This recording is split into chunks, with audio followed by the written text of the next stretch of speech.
En el nombre del Padre, y del Hijo, y del Espíritu Santo. Amén. Ven, Espíritu Santo, llena los corazones de tus fieles, y enciéndenos el fuego de tu amor. Envía, Señor, tu Espíritu, y todo será creado, y se renovará la faz de la tierra. Espíritu Santo, fuente de luz, ilumínanos. En el nombre del Padre, y del Hijo, y del Espíritu Santo. Amén.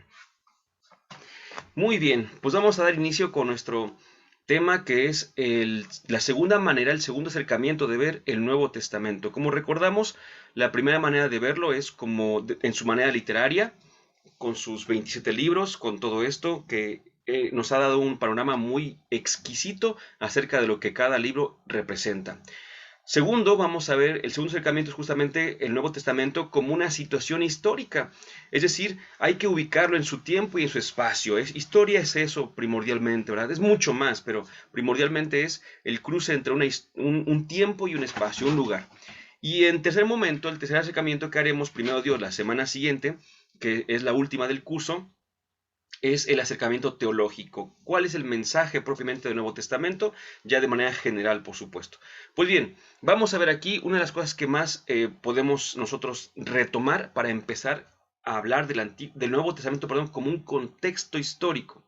Y leemos del Catecismo de la Iglesia Católica, también apoyándonos de la Constitución Dogmática Dei Verbum número 12. Dice: para descubrir la intención de los autores sagrados, es preciso tener en cuenta las condiciones de su tiempo y de su cultura. Ya desde ahí, es preciso tener en cuenta las condiciones de su tiempo y de su cultura. Los géneros literarios usados en aquella época, las maneras de sentir, de hablar y de narrar en aquel tiempo, pues la verdad se presenta y se enuncia de modo diverso en obras de diversa índole histórica, en libros proféticos o poéticos o en otros géneros literarios. Es lo que dice el Catecismo, recordando a la Dei Verbum. Y eso es importante porque si nosotros queremos comprender un texto del Nuevo Testamento, no basta con aprender de manera estricta lo que a la letra dice. Es necesario, es importante, pero también tenemos que entender qué quiso decir el autor en aquel entonces, con su contexto de vida, cuando le escribía a alguna de las comunidades a las que se refería. Por eso, por ejemplo, no tenemos una carta de Pablo a todas sus comunidades, sino que tenemos una carta de Pablo a los tesalonicenses, de hecho dos, pero dejémoslos de momento así, una carta de Pablo a los colosenses, una de Pablo a los romanos. ¿Por qué? Porque cada comunidad tenía su propia historia, sus propios problemas, sus propias ansias. Entonces, San Pablo, teniendo un mismo mensaje, tiene que adecuarse a cada una de sus comunidades. Lo mismo se puede decir de las otras cartas que conocemos, la carta de los hebreos y las 7 cartas que llamamos católicas. O también podemos decirlo, por supuesto, de los evangelios, junto con el texto que los complementa de manera muy bonita, que es los Hechos de los Apóstoles. Y por último, cómo no, tenemos que entender este contexto histórico para poder interpretar el libro del Apocalipsis, que es uno de los libros más hermosos del Nuevo Testamento, libro cargado, lleno de esperanza, pero que lamentablemente, por no haber entendido el contexto histórico, por no haber entendido la cultura, los tiempos y los géneros literarios, seguimos pensando que vendrán 4 jinetes cabalgando por allí, que acabarán con todo y que se escucharán trompetas en el cielo. Nada de eso es así, sino que necesitamos entender los géneros literarios y los modos de sentir, las maneras de hablar, de narrar de aquellos tiempos. Pues bien, entonces no es lo mismo una sociedad, voy a decirlo así, rural que urbana, no se expresan de la misma manera. No es lo mismo alguien que tiene estudios de alguien que no los tiene, no se expresan de la misma manera. No es lo mismo decir a lo mejor un grupo consolidado en la fe que un grupo que está tambaleándose en la misma. Entonces hay necesidad de entender al pueblo del cual surge la Sagrada Escritura, porque la Sagrada Escritura, como ya hemos dicho, prioritariamente el Nuevo Testamento, nos referimos en nuestro curso es sobre el Nuevo Testamento, pero puede aplicarse a toda la Sagrada Escritura, no cayó del cielo. Entonces, tampoco fue dictada por Dios, sino que la Sagrada Escritura surge en un pueblo y surge a través de la historia. Para los judíos, la historia era el lugar por excelencia donde Dios se comunicaba. Por eso era tan importante los acontecimientos históricos, pero releídos a la luz de la fe, que eso es otra cosa muy importante. Para el creyente, cada acontecimiento puede tener un mensaje de fe. Para el no creyente, los acontecimientos son simplemente cosas que pasan. Pero el creyente puede ver un mensaje que viene de Dios. No me refiero a que Dios haga lo que está pasando, pero el creyente lo puede leer así, lo puede interpretar así, y puede darse cuenta entonces de lo que Dios también está pidiendo para él y para los suyos. No podemos dejar de pensar que a pesar de que la revelación ha sido constante y gradual, en algún momento, por ejemplo, se pensaba que Dios mandaba todo lo bueno y mandaba todo lo malo. Por supuesto que manda todo lo bueno, pero las cosas que hoy calificamos como negativas no son necesariamente de la mano de Dios, por supuesto. Pero en su momento veían la historia, los judíos, por ejemplo, hablo, insisto, del Antiguo Testamento, veían su historia y cuando eran atacados, por ejemplo, un dato histórico es en el año 586, por ejemplo, el reino del sur es atacado. Bueno, es una cosa que en aquellos tiempos se daba porque así eran los imperios de aquel entonces. 586-87. Así eran los imperios de aquel entonces, así es como ellos trabajaban, así es como ellos conquistaban. Pero el creyente, ¿qué es lo que veía? Decía, es que Dios está con nosotros y si hemos sido conquistados por un pueblo distinto, es porque le hemos sido infieles a Dios. Y ese acontecimiento les ayudaba a entender su pecado, su infidelidad, su alejarse de Él. Pero, por ejemplo, cuando había bonanza, cuando había generosidad de parte de la tierra y de parte de los hombres, entonces los creyentes interpretaban, Dios está con nosotros, estamos portándonos bien, vamos bien, Dios mismo nos ha rescatado cada vez que ellos eran liberados por sus captores, que ahorita vamos a ver que fueron muchos, ellos decían, Dios mismo nos ha rescatado. Pues bien, hay que empezar entonces con toda esta... Eh, eh, todos esos puntos, ¿no? La mayor parte de los relatos bíblicos están situados en un territorio relativamente pequeño, ¿eh? Actualmente, la extensión del pueblo de Israel cabría 3 veces el lugar actual, 3 veces en lo que es el estado de Veracruz. Es un lugar muy pequeño, ¿sí? Enmarcado, eso sí, en una de las zonas claves del antiguo Oriente. Encontramos en el texto sagrado además nombres de lugares, ciudades, ríos, montañas. Por esto y para tener una mejor comprensión del texto bíblico al que nos vamos a acercar, es necesario conocer el lugar donde en su mayoría se escribió la Biblia. Es necesario conocer entonces la economía, la sociedad, las costumbres y otros, y de esta manera no será para nosotros una tierra de fantasía, sino una tierra real. Aquí hago otro comentario. Se acaba de decir que está enclavado este lugar, la Tierra Santa, en el corazón de lo que se llama el creciente fértil. Probablemente recordemos el famoso río Nilo en Egipto, ahí al norte de África. Y probablemente recordemos también los famosos ríos Tigris y Éufrates, ahí en la área de Mesopotamia.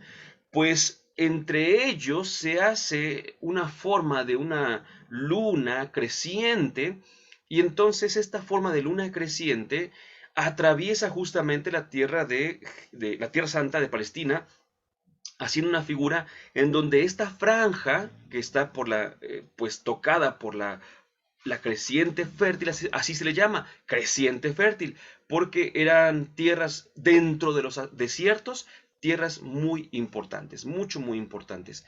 Entonces ahí en el corazón del creciente fértil, ahí está enclavada pues la tierra santa. Pero vamos a empezar hablando de que estamos refiriéndonos a un país que ordinariamente estuvo en apuros. ¿Por qué? ¿A qué nos referimos? Pues es que casi siempre el pueblo que la Sagrada Escritura nos comparte ha estado bajo el imperio de algunos otros pueblos, de algunos otros justamente imperios. Por ejemplo, los egipcios, más o menos del siglo XVIII al siglo XIII.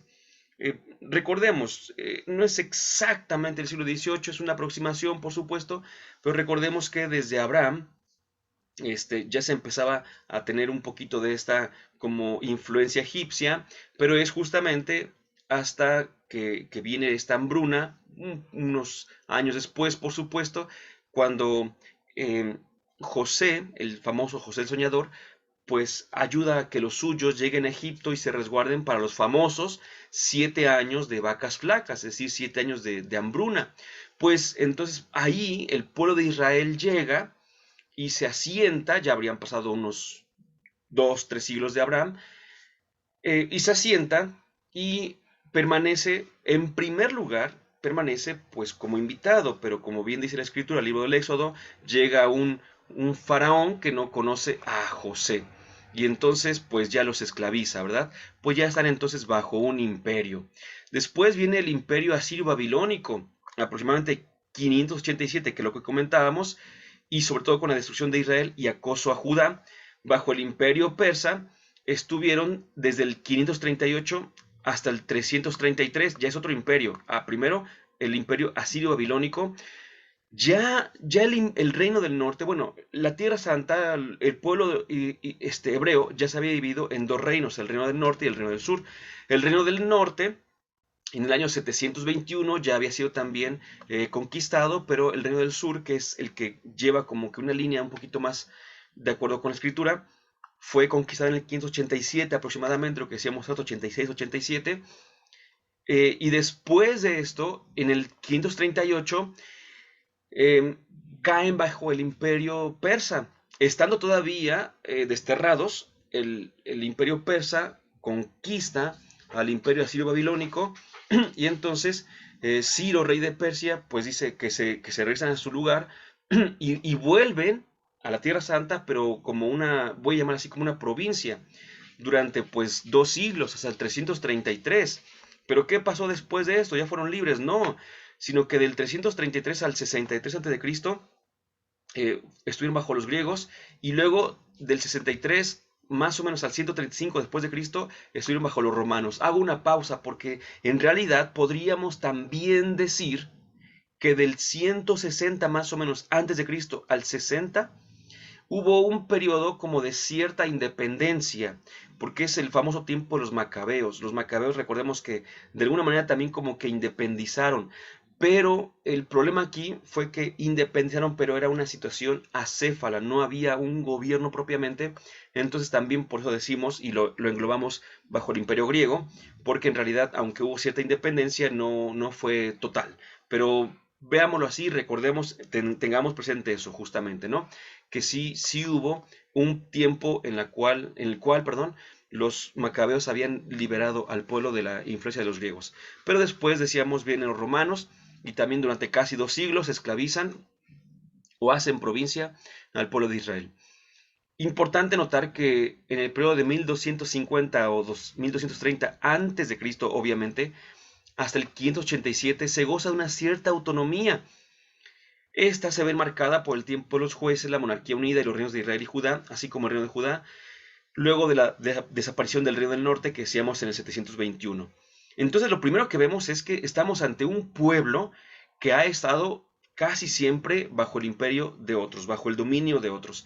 De hecho, el Nuevo Testamento surge bajo el imperio romano, ya con todo lo que hemos hecho bajo el imperio romano. Bueno, geografía, lo de arriba es una conclusión. Geografía e hidrografía de la tierra de la Biblia. Primero, ubicación y nombre. La Tierra Santa, Palestina, Palestina significa la tierra de los filisteos, porque ahí había también este pueblo de los filisteos. Algunas veces también le vamos a llamar Canaán, ¿verdad? De ahí pues que también escuchemos de los famosos cananeos. En la escritura se habla de una mujer cananea, pues porque era uno de los pueblos que ahí habitaban. Pero bueno, vamos por partes. La Tierra Santa, la tierra donde el Señor Jesús caminó, donde todo el pueblo elegido anduvo, no es un lugar que impacte a primera vista, más bien se trata de uno humilde, aunque estratégicamente, lo comentábamos, esté bien posicionado. Esto lo decimos porque su ubicación hace un corredor entre Asia y África, lo que decíamos, y entre el Océano Índico, el Mediterráneo y Europa, volviendo así en un puente entre culturas. Era un lugar estratégico 100%. Eso hacía, así se llega a decir, que el amo de Palestina fuera el dueño del Medio Oriente. Ya dijimos aquí Palestina, tierra de los filisteos.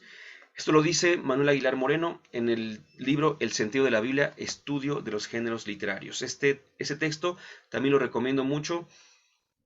Tiene una cantidad impresionante de datos, no tanto bíblicos en el sentido de un perfil de la Biblia, eso es lo primero que trata el libro. Es corto, pero es muy abundante, pero sí tiene muchos datos de los géneros literarios. Para quien le interese el estudio de los géneros literarios, es un buen texto, accesible. Tomamos en cuenta que el país de la Biblia es la Tierra Santa propiamente, pero en realidad el pueblo de la Biblia anduvo en varios sitios, a veces tan lejanos como Babilonia, cuando estuvieron desterrados, o tan cercanos a la Tierra Santa como el Sinaí, al sur de la Tierra Santa, siempre en un constante ir y venir. Por eso se dice que justamente es un pueblo que era peregrino, y esa palabra va a permear muchísimo en la idea, en la cultura judía. Peregrinos, somos peregrinos, hasta la cultura cristiana, por supuesto.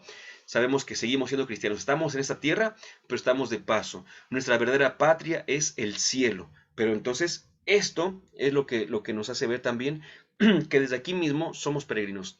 Está ubicada esta tierra en lo que se conoce como el creciente fértil o la fértil media luna, es la imagen que les decía.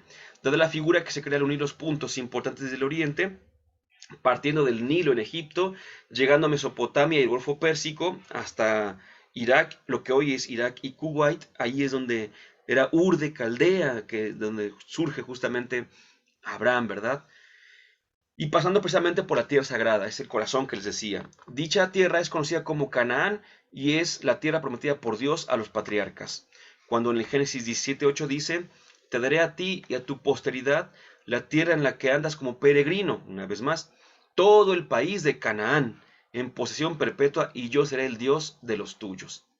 También es conocida como Palestina, que significa tierra de los filisteos, lo habíamos comentado, reino de Israel y reino de Judá, o del norte y del sur respectivamente, en tiempos de la monarquía. Recordemos que la monarquía, allá del siglo XI, X más o menos, sobre todo en el X, empieza con Saúl, David, Salomón, son los tres primeros reyes de Israel, pero después de Salomón viene lo que se llama la monarquía dividida. Entonces, la tierra de Palestina, la tierra santa, se divide en reino del norte y reino del sur. En lugar de una única monarquía, ya son dos monarquías, y por eso le llaman la monarquía dividida.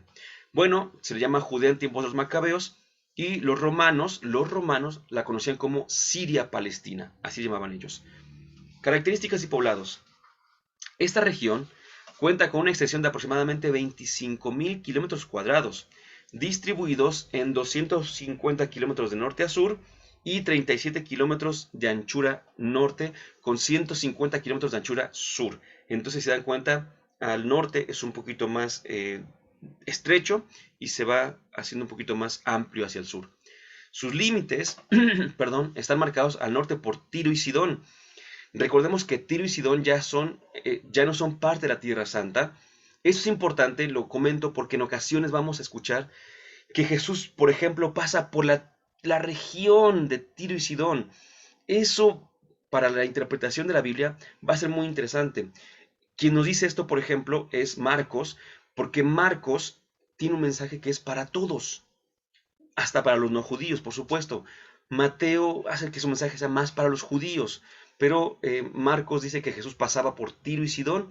Entonces, eso quiere decir que Jesús también predicaría, según la teología de Marcos, habría predicado para gente no judía. Pero bueno, son datos que tenemos que ir tomando en cuenta. Están al norte, si vemos un mapa de Tierra Santa, veremos a la Tierra Santa y arriba dice Tiro y Sidón. Ellos pertenecen al Líbano. En el sur se encuentra la península de Sinaí, que es donde Moisés hizo la antigua alianza, lugar del encuentro con Dios y con su ley, y que pertenece a Egipto. Al este se encuentra Jordania y al oeste el mar Mediterráneo. Sí, ahí los puertos y demás que tiene la Tierra Santa, por ahí están del mar Mediterráneo, el cual genera una llanura fértil. Asimismo, al este encontramos una depresión geológica, es importante, que desciende del norte al sur y va desde los 200 hasta los 400 metros bajo el nivel del mar. Ahorita van a ver por qué es importantísimo esto. Y que de occidente a oriente también acusa un desnivel que se dirige hasta los 800 metros, hasta los 400 metros bajo el nivel del mar. Fíjense nada más, fíjense nada más. Dada esta condición única en el planeta, la temperatura es muy alta. Cuando hablemos del clima lo vamos a ver. Al norte, entonces, si estamos al nivel del mar, uno se da cuenta que cuando se va acercando a la playa, por ejemplo, pues a la playa, mientras más cercanos a la playa estemos, más calor se siente, porque estamos al nivel del mar, vamos bajando al nivel del mar y hace calor. Pero cuando vamos a la montaña, se empieza a sentir mucho más frío. Menor altura, más temperatura. Mayor altura, menor temperatura, más frío. Estas regiones estaban debajo del nivel del mar, ¿sí? ¿Qué quiere decir esto? Que eran extremadamente calurosas, ¿verdad?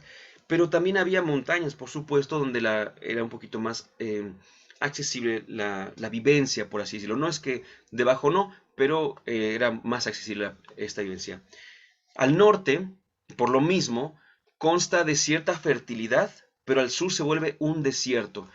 Es que al norte estábamos sobre el nivel del mar y entonces las temperaturas son accesibles, hay ríos, hay muchas lenguas, por así llamarle, que ayudan a la fertilidad de los ríos, pero al sur, el Mar Muerto, lo digo de una vez, el Mar Muerto, ahí desemboca el río Jordán, por ejemplo, pero no tiene salida.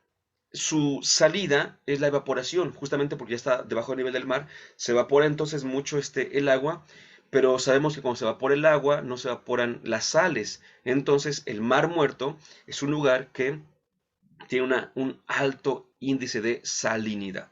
Pero bueno, y por eso se llama Mar Muerto, porque se dice que allí no hay vida. Se ha descubierto vida de microespecies, pero en teoría no hay vida en el Mar Muerto, de ahí su nombre, insisto. A diferencia del Mar de Galilea, o Lago de Galilea, que está al norte y que tiene afluentes, lo vamos a ver un poquito adelante, tiene afluentes diversos, pero ahorita lo menciono justamente porque está emparentado con eso que estamos diciendo. Se divide usualmente en tres regiones. La región norte es Galilea, el centro está Samaria y al sur, la región sur es Judea. Entonces ahí tenemos Galilea. Ahorita vamos a ver justamente que tiene ciudades muy conocidas como Caná de Galilea, Magdala, Tiberíades, Cafarnaúm, Nazaret mismo, están todos en Galilea, al norte. En el centro, Samaria, ahí no nos metemos porque es la región de los samaritanos justamente, y al sur, Judea, también hay ciudades importantes, sobre todo la capital que es Jerusalén, y tenemos también, por ejemplo, Belén, Betania, donde vivían las hermanas Marta y María, y Lázaro, por supuesto, y algunos otros por allí, Jericó, también muy importante que escuchamos de la Biblia. Encontramos a lo largo del mar Mediterráneo una llanura costera, es el mar Mediterráneo, decíamos que está al oeste, es el límite oeste, que se ve truncada por la cordillera del Carmelo, el famoso monte Carmelo. Galilea es una meseta y Samaria y Judea son colinas. Fíjense nada más, ¿no? Repito. Galilea, al norte, es una meseta y Samaria y Judea son colinas. El Negev es una zona desértica, Jerusalén está en un monte, por lo que allí se construyó el templo. Recordemos que en la mentalidad antigua, en la mentalidad de una tierra plana, en el medio está el ser humano, hacia abajo está la morada de los muertos y hacia arriba está la morada de Dios. Entonces ahí están los cielos, por eso se decía que Dios habitaba en los cielos, la tierra y los abismos, ¿verdad? La carta a los filipenses, cuando dice San Pablo, por eso al nombre de Jesús toda rodilla se doble en los cielos, en la tierra y en los abismos, porque era la manera en la que ellos veían justamente la configuración geográfica, pero por lo mismo, si querían ellos acercarse a Dios, subían a los montes. Decir subir al monte es a veces una orientación geográfica 100%, pero a veces es una orientación teológica. Subir al monte es literalmente estar más cerca de Dios y mientras más alto, más cerca, pero también la oración era subir al monte, ¿sí? Entonces, por ejemplo, Jesús dice el Evangelio de Marcos 3:13, Jesús subió al monte, ¿verdad?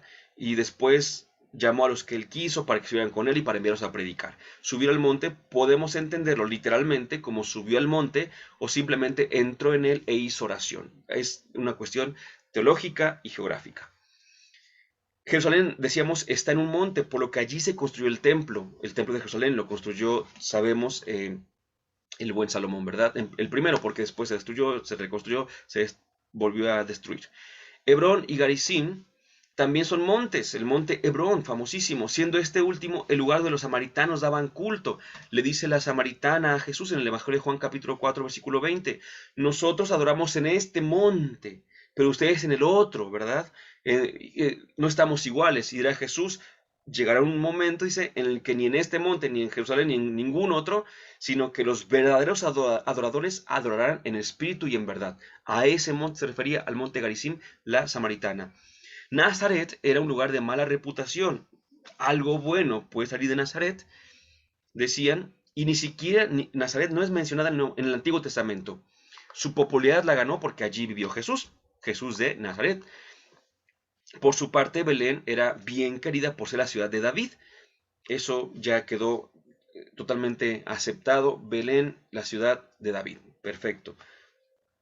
Y de esta Belén, como se dice que el Mesías debía ser descendiente de David, por eso el Mesías debía nacer en Belén. Es lo que cuando los magos llegan de Oriente y preguntan ahí en el palacio, en Jerusalén, por el rey de los judíos, y Herodes manda a traer a los suyos, a los estudiosos, y les dice, ¿dónde?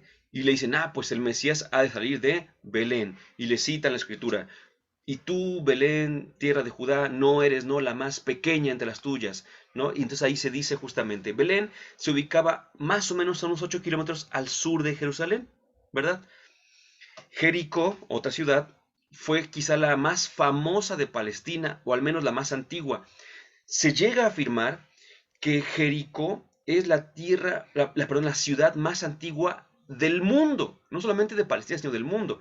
Pero quedémonos de momento con la ciudad más antigua de Palestina. Y fue muy famosa, sobre todo porque Jericó se encuentra enclavada en un lugar desértico, pero que tiene manantiales. Entonces, pues era un lugar, diríamos el día de hoy, bendecido, lleno de palmeras y demás. De allí justamente que en la escritura también se le llama así, la ciudad de las palmeras, como podemos ver en Jueces 3:13. Y la conocemos, como no, por ser el lugar que tomaron Josué y los israelitas para entrar en Tierra Santa. Si ustedes recuerdan, en capítulo 6 de Josué, cuando empiezan a dar vueltas en torno a las murallas de Jericó, ¿verdad? Pero también, y aquí voy a decir algo, posee el lugar de un milagro de Jesús, el del ciego de nacimiento. Ciego o ciegos, según el evangelista, ciego según Marcos, y Mateo dice que eran ciegos. Es también el lugar donde trabajaba Zaqueo. Como era una ciudad muy próspera, pues obviamente. Curiosamente, y como dato teológico también, para que veamos lo importante que es entender los lugares, esto es bellísimo, lo que voy a decir a continuación es bellísimo. Eh, Josué derribó con los suyos las murallas de Jericó. Hablo de lo que dice la escritura, otro día hablamos de de la historia de momento, ¿no? Entonces, la conquista de la tierra prometida empezó por Jericó. Josué es el nombre hebreo que al irse traduciendo al griego llega a decirse Jesús. Jesús y Josué son el mismo nombre. Y Jesús, esto es bellísimo, Jesús fue bautizado en el Jordán y luego entró.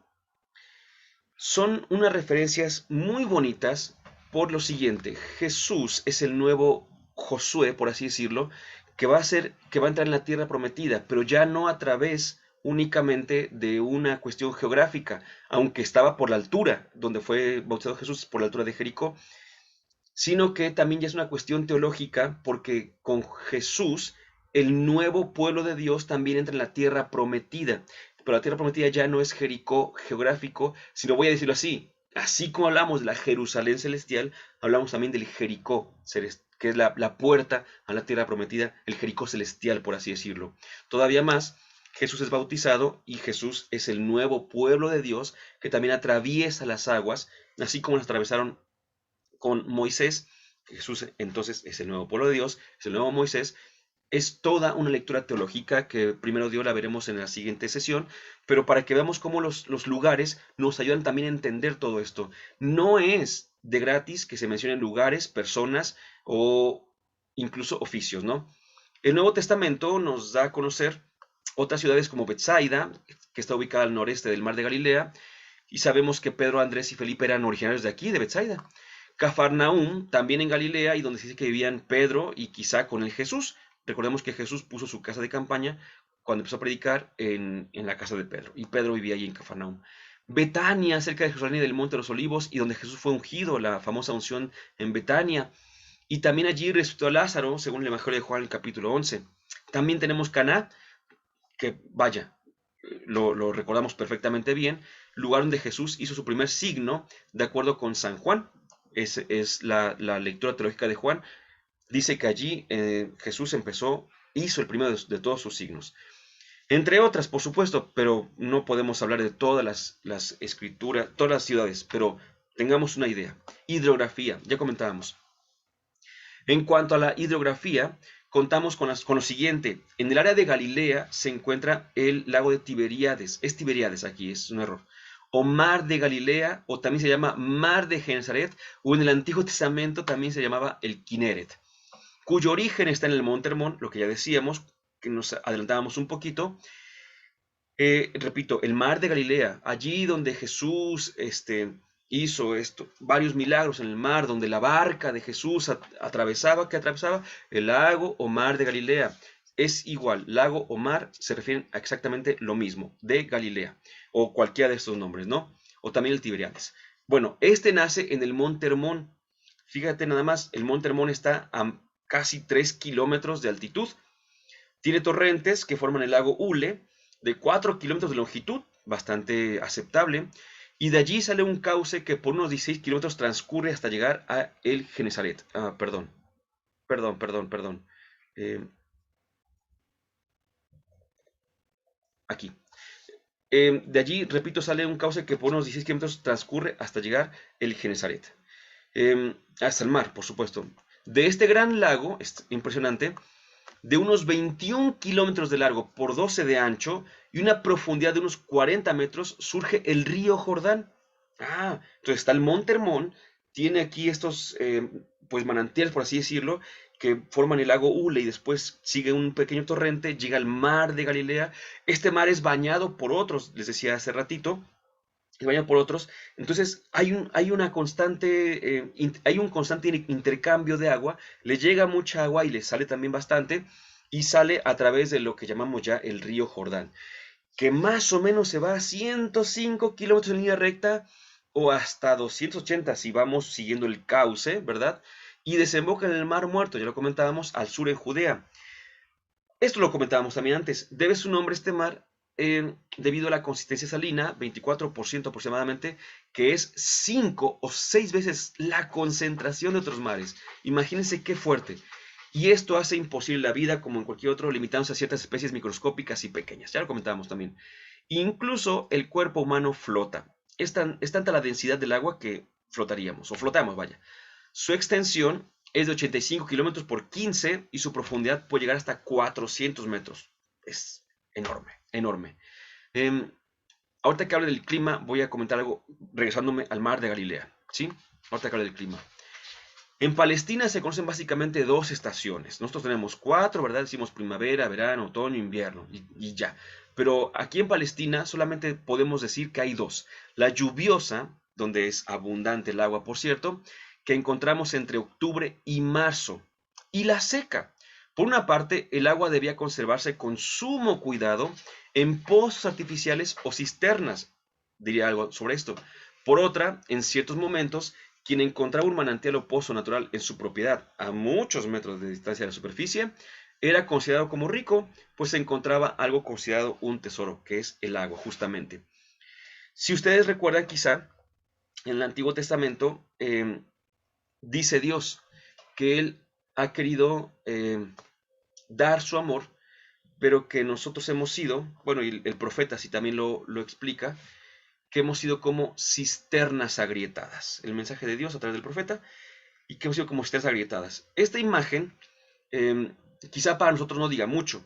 Estoy ocupando un texto del Antiguo Testamento, insisto. Quizá no diga mucho porque la verdad es que, pues obviamente que tenemos un servicio de agua potable, abrimos la llave y tenemos agua. A veces no hay servicio de agua desde el municipio, pero tenemos tinacos, algunos tenemos aljibes y quizá no tengamos tanto problema en eso, pero algunos que sí llegan a sufrir un poquito de esta escasez de agua. Leí hace unos días que llevan algunas colonias aquí en Jalapa 5 o 6 días sin agua y que están ya exigiendo, lo cual es totalmente de su derecho, ¿no? 5 o 6 días, podemos ir una semana. Si habláramos de 2 semanas o un mes, ya sería una cosa catastrófica. Pero imagínense toda una estación sin agua. Entonces, y obviamente no había tuberías como las tenemos el día de hoy. Entonces, ¿qué es lo que tenían que hacer? Poner el agua en cisternas. Si no había agua, ¿qué es lo que pasa? Hay muerte.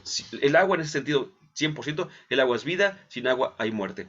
Entonces, cuando dice el Señor en su palabra que somos como cisternas agrietadas, al no al no retener ese amor que Él nos quiere dar, el agua, vaya, es un mensaje muy fuerte porque está diciendo que estamos muertos, ¿sí? Así literalmente, no hay solución fuera de,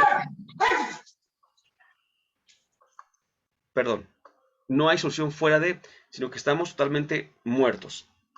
Bien, ahorita digo otra cosa, decíamos un poquito más sobre esto. La temperatura depende mucho de la cercanía, ya sea al mar Mediterráneo o al desierto. Obviamente, ¿no? Al oeste, el mar Mediterráneo, al desierto, al este. Los cuales están separados entre sí por unos 130 kilómetros, pero por lo general se trata de temperaturas altas, algunas incluso llegando a los 50 grados centígrados, ¿eh? Pero en invierno y por las noches, como en todo desierto, el frío también es pronunciado. La costa es fértil, verde y su clima mediterráneo, oscilando entre 10 y 15 grados en invierno y 27 y 32 grados centígrados en verano. ¿Qué quería comentarles? Miren, por una parte, voy a decir un dato que yo creo que no hay ningún problema en que lo diga, por supuesto. Nuestra iglesia, en general, celebra acontecimientos más que fechas. A veces las fechas para nosotros tenemos que celebrar los acontecimientos en una fecha en particular. Pero, por ejemplo, hay un acontecimiento muy interesante que por ahí se llega a decir. Es amplio el comentario, es amplio el comentario, permítame entonces. Bueno, si nos damos cuenta, dice que en invierno y por las noches el frío es pronunciado. Bueno, celebramos la encarnación y celebramos el nacimiento de Jesucristo nuestro Señor. Y nosotros tenemos como fecha catequética, en otro día voy a comentarlo mejor porque es un tema amplio, como fecha catequética celebramos en diciembre 25, pero en diciembre 25 está pleno desierto y dice que los pastores dormían al raso de la noche. Esto tiene dos opciones. La primera de ellas es la que dice que es imposible porque en invierno los pastores no salían justamente a hacer nada de dormir al raso con los borreguitos, por así decirlo, ¿verdad? Entonces, esto nos recuerda perfectamente y sin ningún problema que Jesucristo no nació en diciembre. Esto no pasa nada, no tiene ningún problema para nosotros porque no celebramos la fecha, celebramos el acontecimiento del nacimiento de Jesús.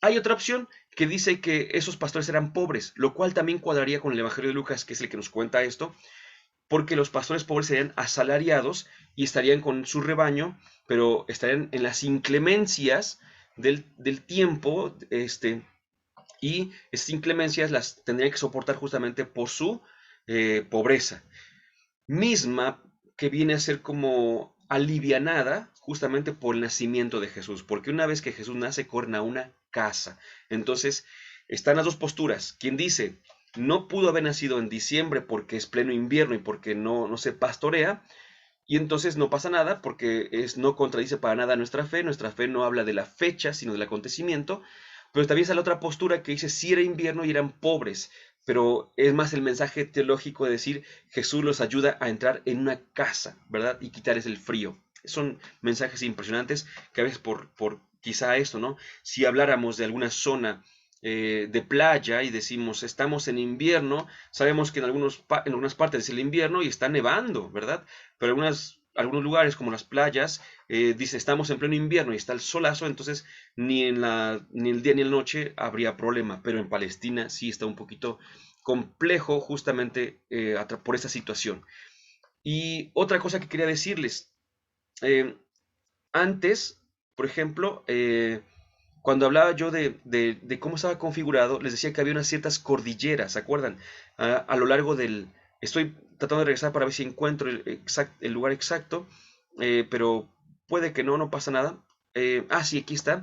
Encontramos al final, a lo largo del Mediterráneo, una llanura costera que se ve truncada por la cordillera del Carmelo.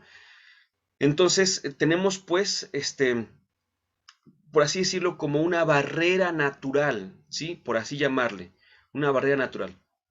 Esta barrera natural hacía que la brisa del mar, por ejemplo, viniera, como cualquier brisa, se adentrara a tierra, pero al llegar a estas montañas, la brisa sube y dada la diferente presión, también por la temperatura, dada la diferente presión, subiera con cierta dificultad, pero cuando baja, baja al otro lado con mucha, mucha fuerza.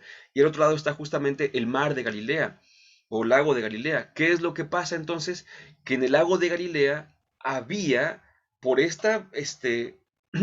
perdón, por estas corrientes tan fuertes, había tormentas muy fuertes, pero rápidas. Esas tormentas las conocemos, bueno, las conocían en primer lugar ellos, los pescadores del mar de Galilea, y tenían que estar avispados porque no eran para nada, pues, fuera de lo común, pero conocemos una tormenta así en el texto bíblico, cuando dice que Jesús calma la famosa tormenta, ¿verdad? Tempestad calmada, pues es ese tipo de tormentas. Algunos podrían pensar que, dado que es un lago, aunque fuera de 12 kilómetros de ancho, pero ¿qué tormenta tan fuerte, qué olas tan grandes podría hacerse en un lago, ¿no? Pues sí las había, por eso que estoy comentando. Entonces, sí fue algo difícil, por así llamarlo. La economía. Dado que existen llanuras fértiles como es el Lón o Jezreel en Galilea, la agricultura y la ganadería son actividades económicas que, junto con la pesca y en menor medida el comercio, tanto al interior como al exterior, constituyen el brazo fuerte de la economía. ¿Cuáles son? La agricultura y la ganadería, junto con la pesca. Comercio no tanto, un poco sí, pero no tanto. ¿Qué cultivaban? Trigo, maíz, cebada, olivos, higos, viñas, mostaza y lino, así como frutas y legumbres, es decir, lentejas, guisantes, lechugas, granadas, dátiles, trufas e incluso rosas y bálsamos. Otras plantas que por allí también escuchamos, si ustedes se acuerdan, son el eneldo, la menta, el comino, la ruda. Cuando Jesús algunos de esos eh, detractores, por así decirlo, de la generosidad, les decía es que ustedes quieren ponerle impuesto y dicen que lo pagan también sobre el eneldo y la menta, ¿verdad? Así como que las cosas más sencillas y sobre eso, hasta sobre eso querían poner impuestos y hasta sobre eso ellos como que pagaban para quedar bien ante los demás. Bueno, cosas que hay que entender también. En cuanto al ganado se refiere, hubo un tiempo, esto me parece interesante, en que los abundantes arbustos y pastizales hacían que el ganado en el Antiguo Testamento tuviese gran crecimiento. Sin embargo, el mismo ganado y su sobreexplotación fueron acabando con los bosques, pero si ya no era entonces pues ya no producía tanto, ¿por qué se siguió adelante con el ganado? Porque era indispensable para el culto. Recordemos pues que para el culto tenía que haber ganado, ¿verdad? Y entonces ahí sí, ovejas, carneros y cabras negras que brindan carne, leche, cuero, lana, asnos robustos, camellos, caballos para tareas agrarias o para transporte humano. Bueno, la pesca era abundante en el Tiberíades y en menor medida en el río Jordán. Ahí también cuando hablamos de pesca, también hay mucho mensaje teológico que vamos a ver en la siguiente ocasión, primero Dios. Mucho mensaje teológico. La construcción era otro rubro importante, sobre todo porque los constructores eran además obreros y trabajadores de distinta índole. La artesanía es como una pequeña empresa que responde más a la vida diaria que a grandes necesidades. Tejido, hilaturas, teñido, enfurtido, curtido de pieles, alfarería, joyería, entre otros.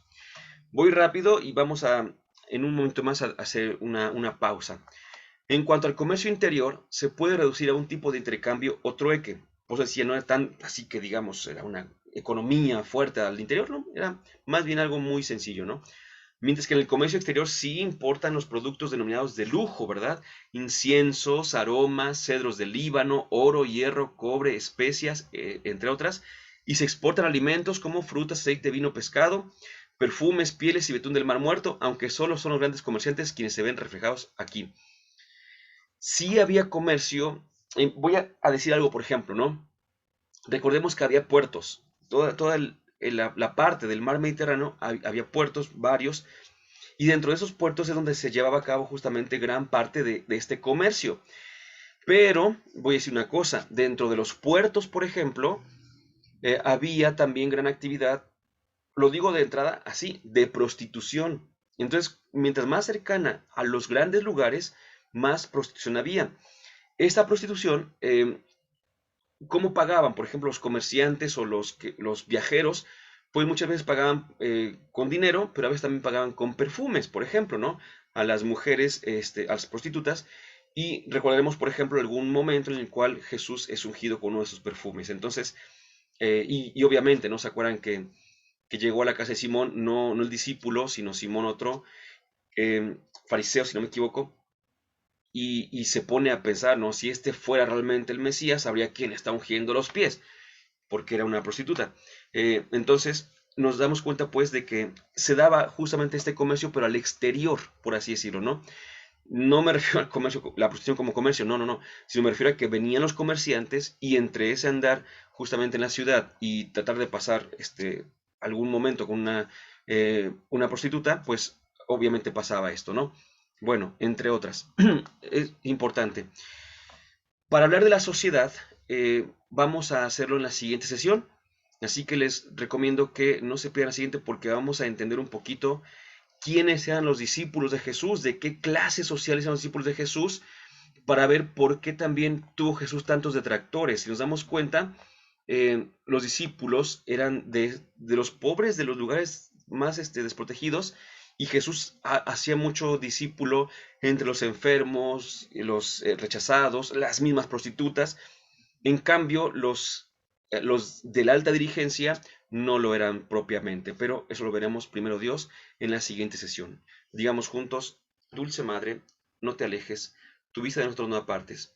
Ven con nosotros a todas partes y nunca solo nos dejes. Ya que nos proteges tanto como de la Madre, haz que nos bendiga el Padre, el Hijo y el Espíritu Santo. Amén.